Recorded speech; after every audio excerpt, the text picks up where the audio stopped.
बदअमल आदमी और बेअमल आदमी ये हमेशा परेशान रहते हैं। हमेशा अमल करें, तौबा करें तो फिर बदल जाएं, फिर तब्दीली आए।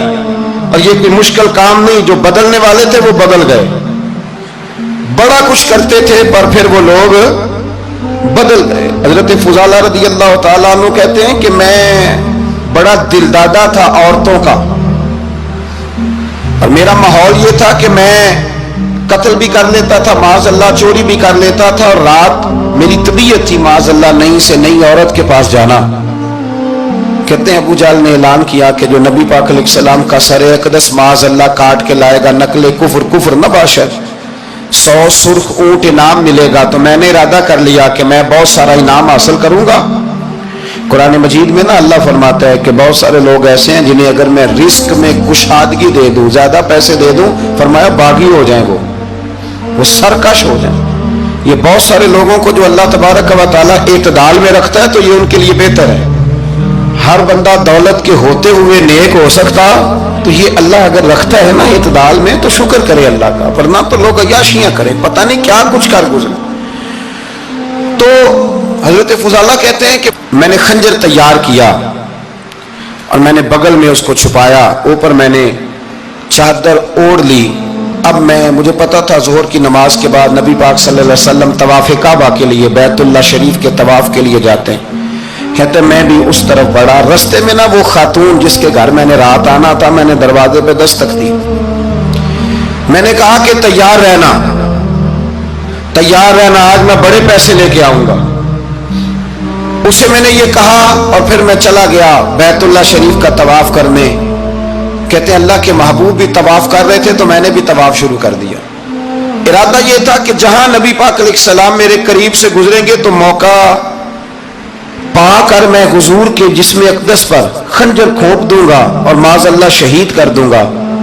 कहते हैं हुजूर एक दफा भी मेरे पास से गुजरे तो मैं हिम्मत ना कर सका, दूसरी दफा भी पास से गुजरे तो मैं हिम्मत ना कर सका, तीसरी दफा भी गुजरे तो मैं हिम्मत।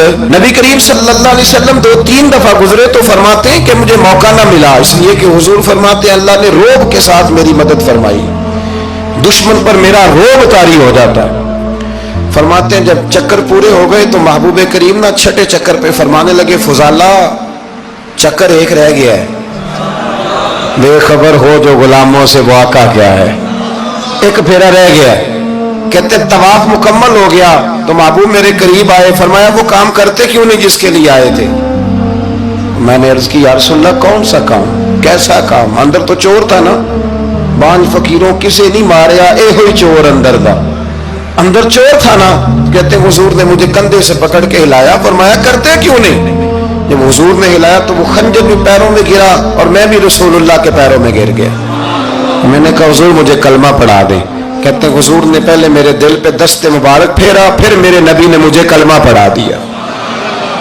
अब ना मुरीद होने वाला कहता है कि जी आहिस्ता आहिस्ता मैं ठीक हो जाऊंगा। अब वो आहिस्ता आहिस्ता का क्या तर्जुमा है ये बिल्कुल समझ नहीं आती। भाई किसी बंदे से 5 लाख रुपया लेना है तो उससे वो कहता है जी मैं आहिस्ता आहिस्ता दूंगा, 500 रुपया दे दिया करूंगा रोज का, तो कहते हैं मेरी रकम खराब होती है, पूरे दो।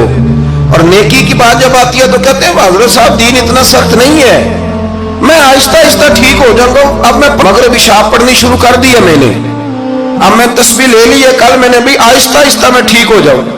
यानी रकम लेनी हो तो वो आहिस्ता आहिस्ता कबूल नहीं है। लेकिन और मकान की रजिस्ट्री अगर करानी हो तो मालिक मकान कहेगा आहिस्ता आहिस्ता करा लो, कहते हैं पैसे पूरे दिए, सवेरे चल और बयान दे।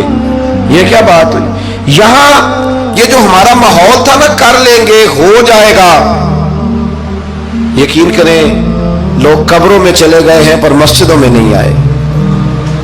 हर काम से लोग रिटायर हुए पर गुनाहों से रिटायर नहीं हुए। आखिर तक तबाही उतर गई लेकिन लोग बदलने को तैयार ना हुए। हजरत फुजाला कहते हैं अभी मैंने कलमा पढ़ा, अभी मैं वापस आया, रास्ते में वो बीबी खड़ी थी। कहते मैं वो शख्स था कि औरतें मरती थी मेरे ऊपर और किसी की जुर्रत थी कि वो आए बाएं शाएं करे, लेकिन फरमाते हैं मैं बीबी के पास से गुजर गया। पहले तो उसका ख्याल था रुकेगा, लेकिन जब मैं रुका ना तो दरवाजे पे आई اور جب میں گزر گیا تو اس نے آواز دی، لیکن میں نے سنی انسنی کر دی. جب آگے بڑھا تو میرے پیچھے دوڑی. فرماتے مجھے پکڑ کے کہنے لگی فضالہ تجھے کیا ہوا؟ تو وہی نہیں جو یہاں سے گیا تھا؟ آپ فرماتے میں کبھی نہیں رویا تھا، میں کبھی نہیں رویا تھا. اور جب کہا نا تو وہی نہیں، کہتے میں نے سر اٹھایا تو میری آنکھوں میں آنسو تھے. میں نے کہا میں جو گیا تھا وہ نہیں ہوں، اب تو میں محمد عربی کا غلام بن گیا. اب میں وہ نہیں ہوں. اب نہیں ہو سکتا کہ کوئی میری نظر میلی ہو جائے، یہ کیسے ممکن ہے؟ اب نا اسلام کی تعریف ہم نے یہ کی ہے کہ خبردار کوئی ہمارے قریب نہ آئے. ہم کسی کو بات نہیں کرنے دیتے کہ ہم مسلمان ہیں، ہم بات نہیں کرنے دیتے. پتہ کیا بات ہے؟ ایک میری یہ تقریر ہوتی ہے ممبر پہ، اور ایک میرا عمل ہوتا ہے جب میں سفر کرتا ہوں، جب میں گاڑی میں بیٹھتا ہوں، جب میں دوستوں سے ملتا ہوں. جب ان دونوں باتوں میں تضاد آتا ہے نا، تضاد، تو لوگ تقریر کو جذبات نہیں کہتے، ایک فن بن جاتی ہے تقریر. آپ کو پتہ ہے نا وائزین نعت خواں کہتے ہیں میں نے محفل لوٹ لی. پھر لوگ شمار کرتے ہیں کتنے لوگوں نے سبحان اللہ کہی. پھر لوگ شمار کرتے ہیں کہ آج 5 بندے روئے بھی تھے جب میں تقریر کر رہا تھا. تو پھر یہ فن ہے، یہ جذبات کا اظہار.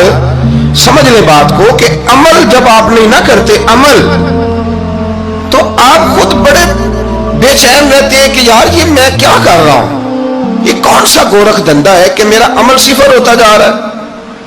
ہمارے استاد تھے تو وہ فرمایا کرتے تھے کہ اگر پڑھے لکھے آدمی کو تم بے عمل دیکھو تو اس سے دور ہٹ جایا کرو، ورنہ تمہیں بھی بے عمل کر دے گا. میں نے ان سے عرض کی، میں نے کہا حضور یہ کیا ہے؟ تو فرمانے لگے اپنے حضرت صاحب سے پوچھنا، وضاحت کریں گے. میں نے حضرت صاحب سے کہا جی عجیب بات کر دی ہے، علم والے بندے کے پاس بیٹھ کے تو علم آتا ہے. تو وہ فرما رہے تھے کہ علم والے بندے کے پاس اگر وہ بے عمل ہو تو بالکل نہ بیٹھنا. تو حضرت صاحب فرمانے لگے انہوں نے صحیح کہا ہے. اب بات بہت بڑی ہے، پتہ نہیں آپ کی سمجھ میں آتی ہے نہیں آتی، بہرحال کر دیتا ہوں. پڑھا لکھا بندہ اگر بے عمل ہو تو اس کے پاس، تو میں نے کہا حضور کیوں؟ فرمانے لگے اس لیے کہ وہ اپنی بے عملی پر بھی دلائل دے گا.